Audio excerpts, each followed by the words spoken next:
He is Lord of Lords and King of Kings. He is our ruler. And so what does that mean for us as Christians? And Colossians is a helpful text, I think, to emphasize several principles for us as to what that means. So as we have progressed our way through the Colossian text this year, we're coming to the end of chapter 3. We're going to be touching on the very beginning of chapter 4. We're going to fly through chapter 4 because a lot of it is closing remarks as we get to that. But as we progressed our way through the Colossian text, we've slowed down to really contemplate the practical teachings of Colossians 3.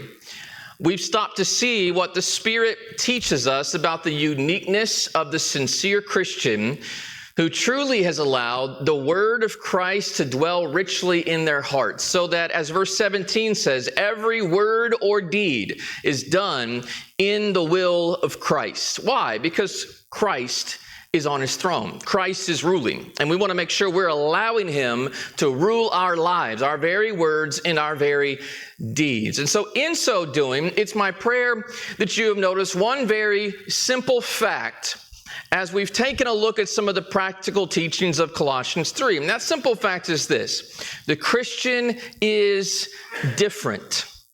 The transformation of one who has been born again demands that we not be conformed to this world. Romans 12 would say that, but be transformed by the renewing of your mind. The Christian is going to be different. We're going to be different than what we see in the world. For one thing, as you look earlier in Colossians 3, we're not going to be involved in the sins that we see the world being involved in. We're going to have a different attitude and different behaviors than the world has. And that translates into the Christian home and into the Christian's life in our relationships. And so when we look at Colossians chapter 3 and verse 18, and we looked at what wives are supposed to be, well, wives are going to be different than the world. Other wives may reject the headship of their husbands in the home and may reject the very principles and ideas of headship completely, but the Christian wife voluntarily submits to her husband, Colossians 3:18 says. Christian husbands are different.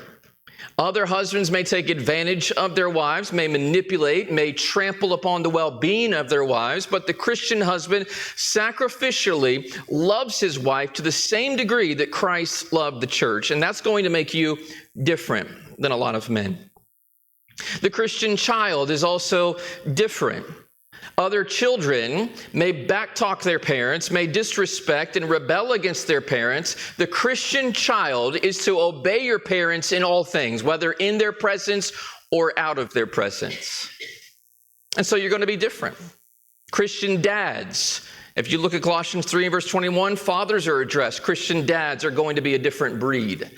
Our chief goals as dads is not about getting rich. It's not about making our kids star athletes. It's not about building a social platform for them. The Christian dad longs to bring his child up in the nurture and admonition of the Lord while striving to set the standard of Christianity for them, so they might be a template for imitation in their lives as Christians as well. And in the same vein, Christians in the workplace are different.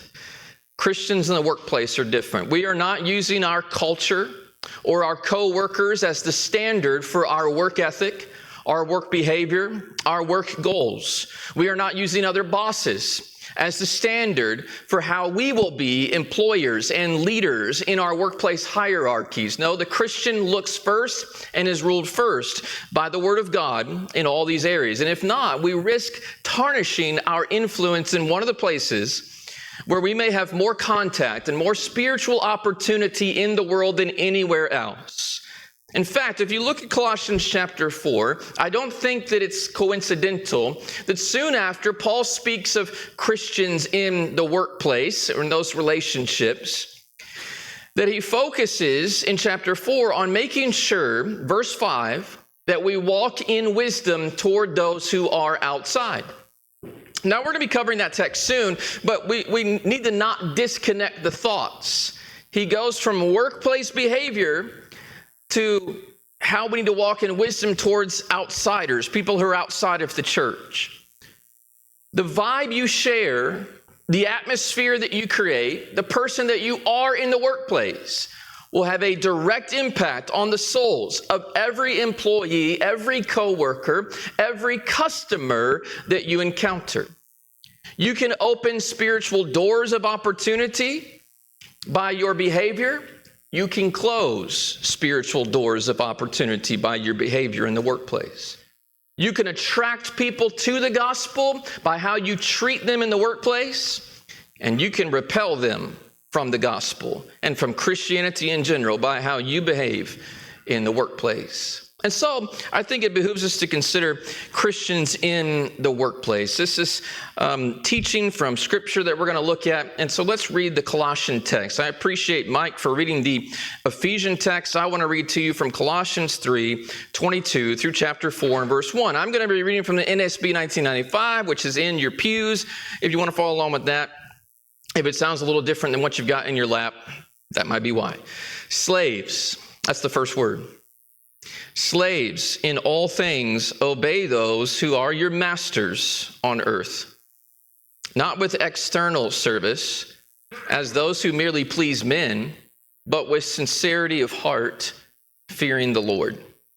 Whatever you do, do your work heartily, as for the Lord rather than for men, knowing that from the Lord you will receive the reward of the inheritance.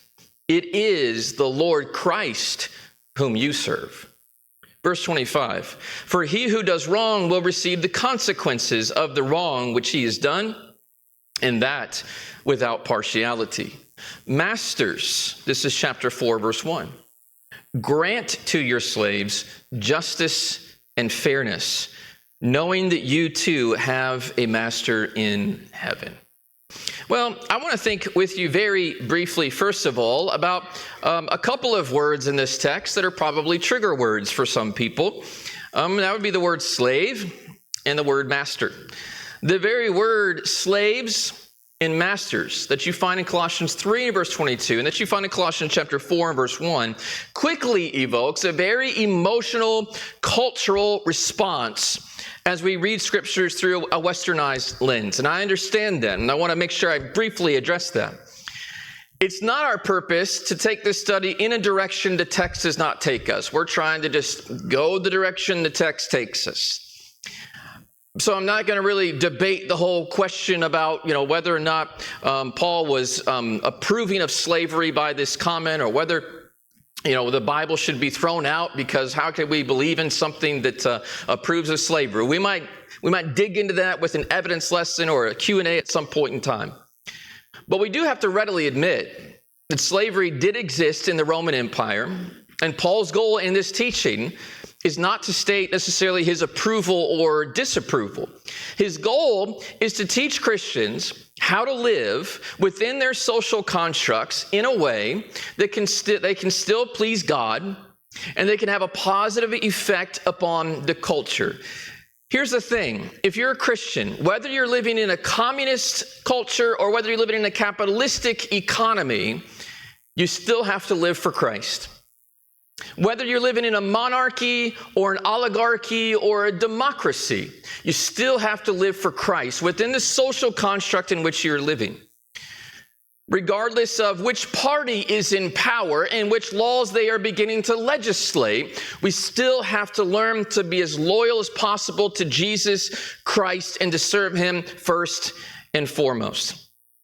And so we ought to know that Paul, the simple point that he's making here, he understands that, yes, there is slavery in the Roman Empire. There were masters who were Christians. There were slaves who were Christians. And whether you're in one or the other situation, he wants slaves and masters to function in the most honorable way possible in their roles and in their attitudes toward each other in that construct.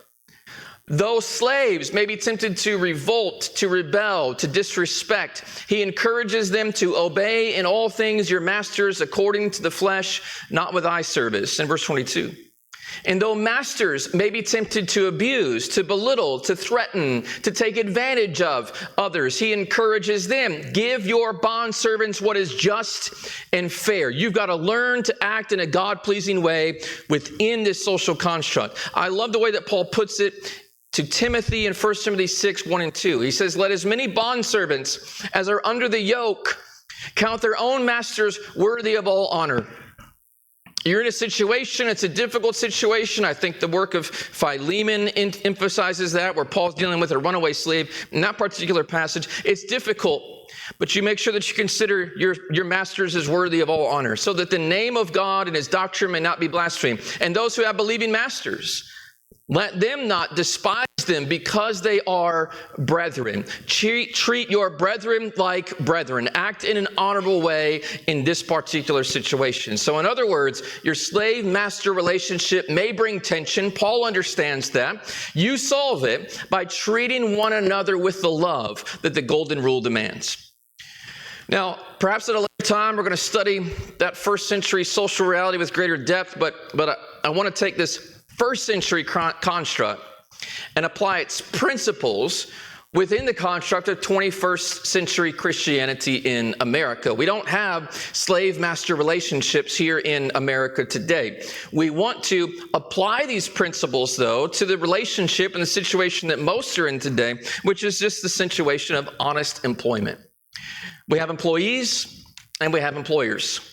If you're in college or you're in school, then we have school teachers.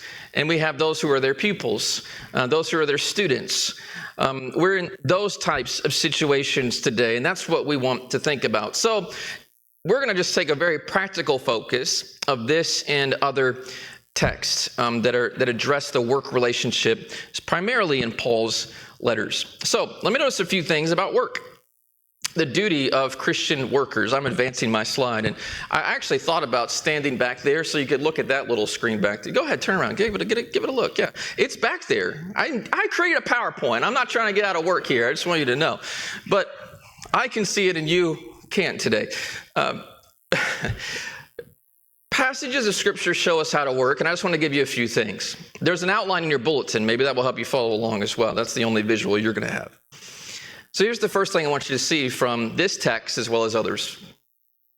Paul wants us, the Spirit wants us to work obediently. Work obediently. Ephesians 6:5, bondservants, be obedient to those who are your masters. Colossians 3:22, bondservants, obey in all things your masters. The next word after he mentions servants is obey. 1 Peter 2 and verse 18, servants, be submissive to your masters with all fear. In fact, if you look at 1 Peter chapter 2, he goes on to talk about whether your boss is a nice guy or whether he's a harsh guy and difficult and abrasive, you obey whether they're nice or not. Be obedient whether you like the task you have been given or not. At some point in time in your workplace, you're not going to like the job that somebody gave you. You're going to think to yourself, I wish they wouldn't have given me that one. I wish they would have given that to this other guy, this other girl. I wish they were the ones that were having to handle this. There's going to be some job that you don't like, but you be obedient. You be obedient whether you like the person that gave you the job or not. You be obedient whether you like the job they gave you or not. Do what you were told. Work obediently. That needs to be part of our workplace ethic. A second thing that I'd point out is we need to work without comparison. Now I'm going to jump into the Galatian text to see this. So if you look at Galatians 6, verses 4 and 5, I think there's a principle in verse 4 that teaches us how to work without comparison. It says in Galatians 6 and verse 4, let each one examine his own work. Do you ever get busy at work examining other people's work, your coworkers' work? Do you ever think to yourself, man, their work really stinks. Their work really is shoddy. I can't believe that guy gets paid more than me. My work is a lot better than his work. Do you ever catch yourself having those thoughts? It says, let each one examine his own work, and then he will have rejoicing in himself alone and not in another. Each one shall bear his own load. Quit comparing your work ethic to others. Just be satisfied to put in an honest day's work. Quit comparing your pay to others. Have you ever gotten into those conversations? How much do you get paid? I don't know. How much do you get paid? You get paid that? Why are you getting paid more than me? We basically do the same job. And so we start comparing ourselves to others. Don't compare yourself to others, this passage says. Don't compare your work ethic. Don't compare your pay, your wages. Do the work that's expected regardless of where you sit on the pay scale. And going back to the first century construct, the slave didn't have any pay. So we couldn't make any of those types of comparisons, but you still work and work without comparison, work and be obedient, despite the fact that you may not like all the circumstances of it. A third thing that I think we see in Scripture, when you work, you should work respectfully. 1 Timothy chapter 6 and verse 1. Let as many bondservants as are under the yoke count their own masters worthy of honor. Honor the people that you're working for. Treat the people that you are working for respectfully, so that the name of God and his doctrine may not be blasphemed. There's a certain amount of honor that is due to the one who has given you the opportunity to support yourself and family, and to the one who has taken the risk of owning the business that you work for. There's a phrase, right? Don't bite the hand that feeds you. Respect the person that you're working for, the group that you're working for. Give them some respect. I wonder if that's what's missing in our culture of people who insult the 1% for being rich while failing to thank them for taking the risk of owning and operating a business in the first place. Maybe every once in a while, there's a word of thanks that should be given to those who are owning, operating, and doing the hard work of owning a business, because that's not easy. It requires a lot of sacrifice. Work respectfully for those that you work under. Work honestly. Titus chapter 2, we're going to go there for this. Titus chapter 2, we're going to be there for this next 2 points. Verse 9 and 10 says, exhort bondservants to be obedient to their own masters, to be well-pleasing in all things, not answering back, not pilfering. The phrase I want you to see is the term pilfering. When you pilfer, you're stealing something from the person that you're working for. Some people steal tools. If you're a factory worker, you're a mechanic, something like that, you can steal tools from your workplace. Well, that's pilfering. Some people steal time. They want to punch in late. They want to punch out early, but they still want the full day's pay. And they're stealing time. They're stealing from the clock. Some people can steal from the till because they have access to cash and to funds and to gift cards and to things like that. You can steal from the till. Don't pilfer. Work honestly, Titus chapter 2 says. Be honest in your work. Work also, Titus 2, I think, teaches to work pleasingly. Now notice what he says. He says, be well-pleasing in all things. All things. And then notice the next phrase, not answering back. Having people work for you that are back talkers, that smart off to you, that grumble about the job that they've been given, grumble about you, that doesn't create a very pleasing work environment. Working in a pleasing fashion is connected then to not talking back. If you're given a job, do your job and do it with a little bit of a smile on your face. Some work, and while they're working, they run the complaint register with their mouths at the same time, right? Complaining, they're griping, they're moaning, they're backbiting, maybe about their coworkers, maybe about their boss. Every time the boss turns around, they're talking about them. If that's all you have to say is complaints and gripes, my advice to you from Titus chapter 2 is this: shut up and work. I think that's what Paul's saying to Titus.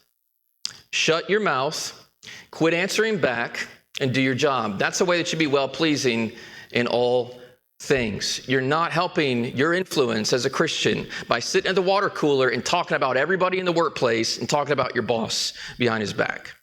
Be quiet and work. Your goal as a worker, it's not just to get through a day and collect a check. Your goal is to please the boss. And so look at Ephesians 6 and verse 7. It says that we are to be working, doing service as to the Lord and not to men. I work as if I'm working for the Lord. Would you backtalk the Lord if he gave you instructions? Would you gripe about him? Would you be gathering together with other people and gossiping about him at the water cooler? He says, I work as for the Lord and not for men. Our goal is not just to get through a day and collect a check. Our goal is to please the boss and ultimately to please the Lord. Our goal is to be well-pleasing. So please your boss, please your company, please the clients who pay you. Please the clients who pay you. When I was when I was in high school and college, my parents own a landscaping company, and so I grew up running a landscape crew all through high school and college, and taking a truck and trailer with a bunch of workers all through the city of Indianapolis, and doing landscaping, mowing yards all day long. And there's a couple different ways that you can mow a yard. I tried to approach mowing a yard kind of like an artist. Right? I wanted my lines to be nice and straight. I didn't want there to be grass in the mulch beds because I also knew people would come out and yell at me if I did that. And I wanted it to look good, like a piece of art. Now, there are other people who did not approach mowing a yard in that way. They just wanted to get it done. So it didn't matter if they mowed it once and there were clumps of grass all over the place, if they blew the grass onto the person's car, if there was a bunch of napkins out on the lawn and they just chopped them up so it looked like the house had gotten TP'd. They didn't care. We mowed the yard. It's good enough. Let's load the truck up. Let's go to the next job. Let's get out of here. There's a couple different ways that you can do your work. You can do your work well enough to say we did it, or you can do your work well enough to say we did it, and these people are going to be happy with what we did. Work in a way that's well-pleasing to those that you work for, because it's not just those people that are your judge. It is also God who is your judge. Don't just go through the motions. I want to please my customers and I want to please the people I work for, but I also want to please my God. I want to do all I can to prove. I love working in his kingdom. I love working for others on earth at the same level that I would work in his kingdom. Well, he also says work with fidelity. That's in Titus chapter 2 and verse 10.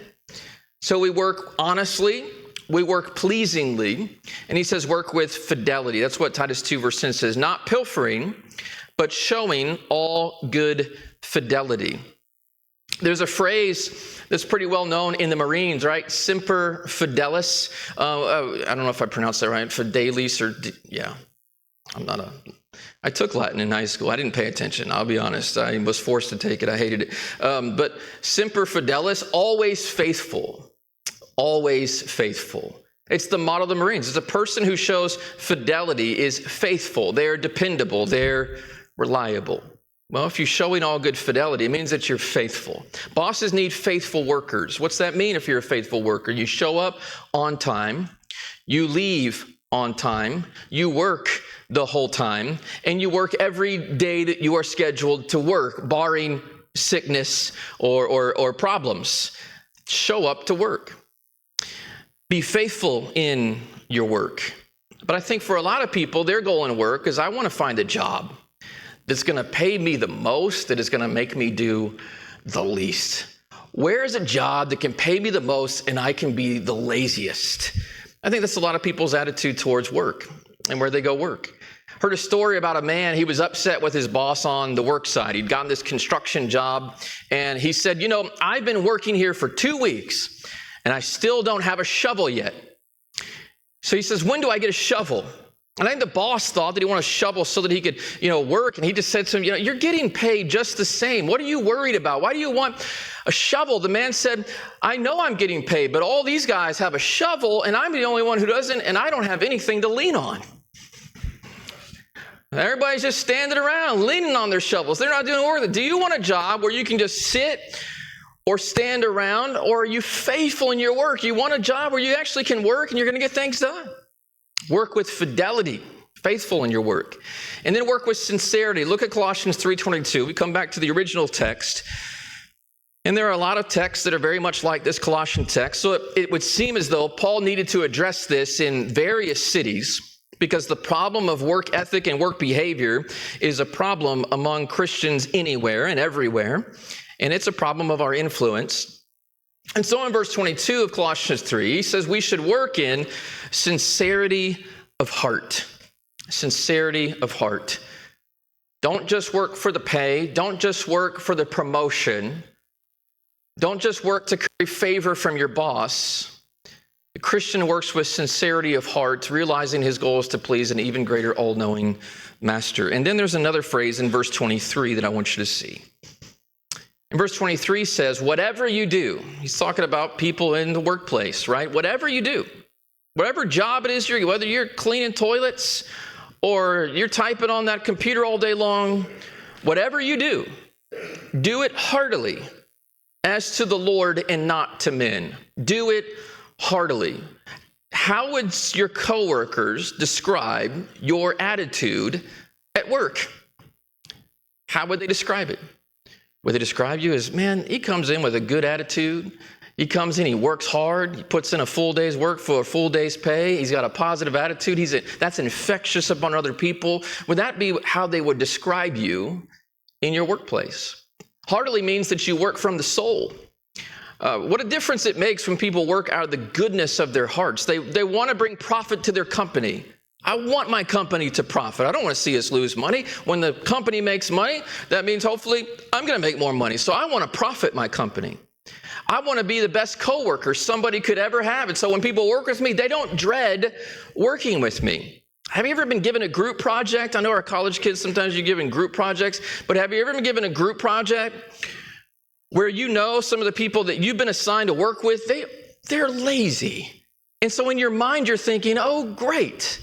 I'm going to have to be the group because the rest of the group isn't going to do their job. And so in order for me to get an A, I'm going to have to pull everybody else's load. Nobody likes working with people who don't do their job, who don't fulfill their end of the bargain. Do your work heartily. Your coworkers will want to work with you. They will like working with you when you are a hard worker. Those who work heartily, they want clients to offer 5-star reviews, because they want to go above and beyond. This is what the work job was. I actually can see how I can improve this in a few ways. I can actually make this even better. And people are impressed and want people to work for them who work like that. And they want above all to please their master. And ultimately our master is our master in heaven. When you work heartily, there's no shoddy work with these types. There's no punching in late, punching out early. There's no skipping out on the sections that nobody will notice. Nobody will notice that I didn't do that. You do your job. You do it completely. You do it heartily. These folks are like Snow White in the Seven Dwarfs, whistling while they work and coming in with a good attitude, leaving with the satisfaction of a fair day's wage for an honest day's work. Work heartily. I had to ask my wife about that Snow White reference because I couldn't even remember which cartoon that was from. I don't watch cartoons, but I do remember that song. And I whistle it when I'm working sometimes. Do you? Okay. There's no PowerPoint. I got to try to get you interested a little bit again. You just have to look at me. That's going to be awful. So Christian workers have responsibilities, so do Christian masters. So let's say that you're a boss, you're an employer, or you're a manager. You have people who work under you. What is your responsibility in that particular case? So it's not just the employee or the servant that Paul's addressing. He's addressing the master or the employer here. And so I'm just going to give you 3 things. He says, first of all, in Colossians 4, verse 1, masters, give your bondservants what is just. And then he says what is fair. So, next 2 points. Act justly and act fairly. Act justly. It may be easy, especially in a slave-master relationship, to be unjust. But it says much about the integrity of a person when they treat with dignity those that they could easily wrong. You're in a position of power. You're in a position of authority. When you abuse that power and when you abuse that authority, it says something about you. Treat people with dignity, act with integrity, even though you could abuse your power. God is a God of justice, and he expects people to be just with one another. But he says act fairly. The word fair is used in this text. There's many labor laws that we have in effect out of a desire to see human beings treated with fairness. So how do we treat people fairly? Well, we treat someone fairly by not overworking them. Understand that these people are human beings. Understand that many of them have families, and they need to spend time with their families and in their homes. They're not just living their lives just to make you money. There's more to them. Understand that they have places of worship. Understand that they have responsibilities outside of the workplace. Treat them fairly by not overworking them. Giving them a fair, I think, work-life balance is something that we would emphasize in our culture. Treat someone fairly, but providing a safe work environment. There's an environment that we can create for other people where it's unsafe. They're breathing in things that they shouldn't be breathing in. They're working too close to things that could injure them and hurt them. One of the ways we treat people fairly is just by giving them a safe work environment. And we have OSHA and we have things like that in place in our country to try to enforce that. You treat someone fairly by paying them a fair living wage. It is easy as a boss to get away with paying someone as little as possible while we try to live like kings. Make sure that you are paying someone a fair living wage. That's part of acting fairly. And treat someone fairly by extending to them the same privileges and the same benefits that you would want extended to you. And so some of the employers we want to work for, that we enjoy working for, the ones that are going to help give us some health care. There are people who are going to also be considerate of our retirement benefits. They're going to give us vacation time so that we can every once in a while leave the workplace and enjoy God's creation. They're going to give us some maternity leave so that we don't, have a baby and the next day have to show back up to work. They're going to give us time to take care of that baby. They're going to give us some sick days. Those are just simple ways that we don't think about it, but it's how we carry out this command to treat people fairly, treat people with some dignity and how we treat them. And then I would also mention this, and this comes from James' writings. Turn to James chapter 5, because I think one of the principles you see in James, very strongly stated, is you pay people consistently. Pay the people who work for you, and pay them what you owe them, and pay them consistently. Has anybody ever been ripped off by a boss? You don't have to raise your hand. I'm pretty sure there's probably somebody in here who has been. They owed you a certain amount of commission, and they didn't pay it. They told you were going to make this wage, and then suddenly they didn't pay you this wage. They said, well, that's going to be 60 more days. That's going to be 90 more days, and then you'll get there. They kind of change the terms on you. They promise you one thing, then when you get there, it's different. That type of thing shouldn't happen with Christian bosses. Have an attitude, a reputation for paying what you promised and paying consistently. In the first century, people lived hand to mouth. What they made that day was going to buy their bread when they went home that night. It was going to feed them that night. If you didn't give them their day's wage, then they went home hungry, and then you expect them to come in the next day when they haven't had any food. You pay them what you owe them. So look at James 5, verse 1. It says, come now, you rich, weep and howl for your miseries that are coming upon you. James doesn't mess around with the rich people who are it's not that they're rich, it's that they're rich and taking advantage of people. I want to emphasize that. Bible doesn't condemn rich people. It condemns people who love money and then they got rich by dishonest means. And that's what you see in James 5. You rich, weep and howl for your miseries that are coming upon you. Your riches are corrupted. Your garments are moth-eaten. Your gold and silver are corroded. You're piling up money, okay?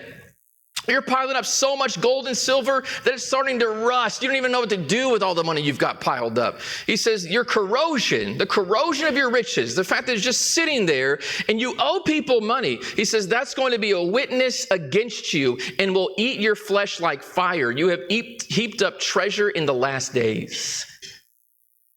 These are people who hoard money and live in luxury as they do so. Look at verse 4. Indeed, the wages of the laborers who mowed your fields, which you kept back by fraud, cry out. And the cries of the reapers have reached the ears of the Lord of Sabbath. So here's someone who worked for you. You contracted with them. You promised you would pay them something. And then after they did the work, you decided not to pay them. I know some Christians in another state, they were doing some work for a pretty huge corporation, and they had spent hundreds of thousands of dollars doing site work for them. And then this very large corporation decided not to pay them. They had to file for bankruptcy.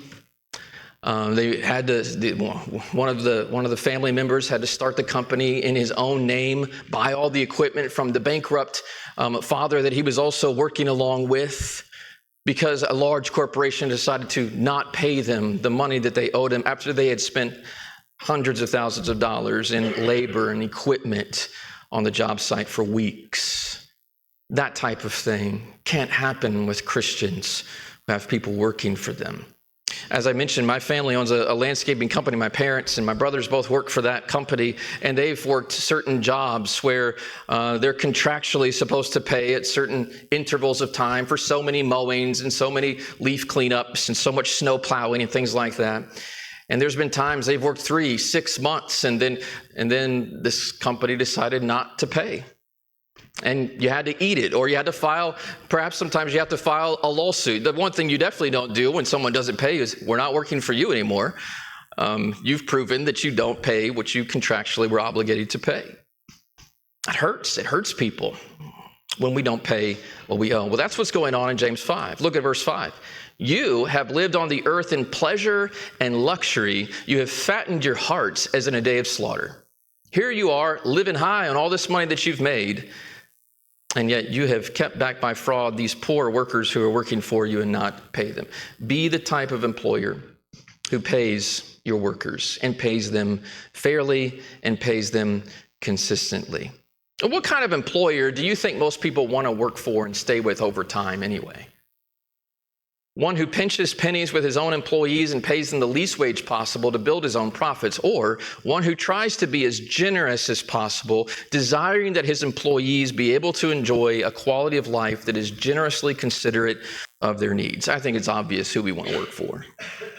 Be that type of employer that people want to work for. I think there's certain jobs that are strongly needed here in America, and sometimes because of the common wage that is being paid, we can't find enough good people to work those jobs, and in the end, that's going to hurt us.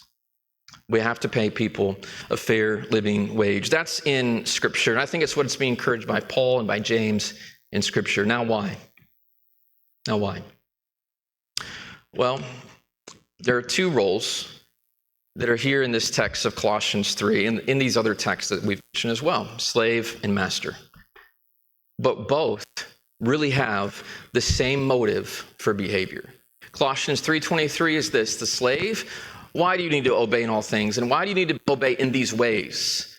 Because you serve the Lord Christ. It is important for us to be able to see that Christ is ruling our lives, and because Christ is ruling our lives, that's why we function in these relationships, because we trust him. And because we're people of faith and we trust Christ, and Christ has taught us that this is the best way for us to function as a people, as a culture and society, that's why we work the way that we do, because we trust that if we do it God's way, that's the best way. Why, masters, do you treat your employees, the people who are under you, justly, fairly, pay them consistently? Chapter 4, verse 1, it's the same principle, because you have a master in heaven. Because ultimately you're ruled by Christ and you're submitting to his authority. Ultimately, we learn from Scripture the reason why we behave in these ways is we work for a higher power than anyone here on earth. So make sure that you're working under their authority, under their power. Well, the last question would be simply this: as you think about how to take this lesson and apply it to your own lives, what kind of worker are you? What kind of worker are you? When it comes to your actual work, if you have a job, some of you are retired now, some of you aren't quite in the workforce yet, but if you're working a job, what kind of worker are you? And can all the things that are said here in these Pauline texts and in James, are these things that would describe you? But I'd also talk about ways in which we work in other places. If you're in school, what kind of worker are you in school? You obey your teachers in all things? Do you work heartily on your schoolwork? Do you work pleasingly? Do you work without comparison? Do you do the best that you can do in your schoolwork? That's the type of student you need to be in school. What kind of worker are you in the home place? Some of you aren't working outside of the home in secular jobs, but some of you work in the home. What kind of worker are you in your home? Are you someone who's working in the same ways that have been described here when it comes to your house and how you care for your house, how you care for your room, if all you've got is a room in the house? Are you someone who works hard, works respectfully, and it's seen by the way that your house looks? If you look at the book of Proverbs, and I try to avoid Proverbs in this lesson, but the field of the lazy man is overgrown with thorns and nettles, the rock walls falling down, things are falling apart. That's how some people's houses look. Why? Because we're not working in our home. In all the various areas of life that you're called to work, your home, your school, your workplace, what does all of that look like, and what kind of worker are you? What kind of worker are you? Well, this has a lot to do with our influence as Christians. It will impact and influence how we work as Christians. But finally, what kind of worker are you in the church? Unfortunately, I think as you describe some people and the works that they do in the church, sometimes it's kind of shoddy. Sometimes it's kind of half faithful. Sometimes they kind of do the bare minimum required just to kind of get their name checked off of the attendance box, and there's not a lot of effort, not a lot of energy. How are you working in the kingdom? We sang a song about that. I want to be a worker for the Lord. Did you mean it when you sang that? Then man, when things need to be done, when there are lists that need to be filled, when there are volunteers that are needed, then we should be willing and glad and heartily willing to help out, to make sure that kingdom things are being done in the way that God calls us to do them. If there's some way that we've impacted your thinking today, you need prayers, we have that opportunity for you. If you haven't yet begun becoming a worker in God's kingdom, that opportunity is available to you as well. If you'll just come forward while we stand and we sing this song.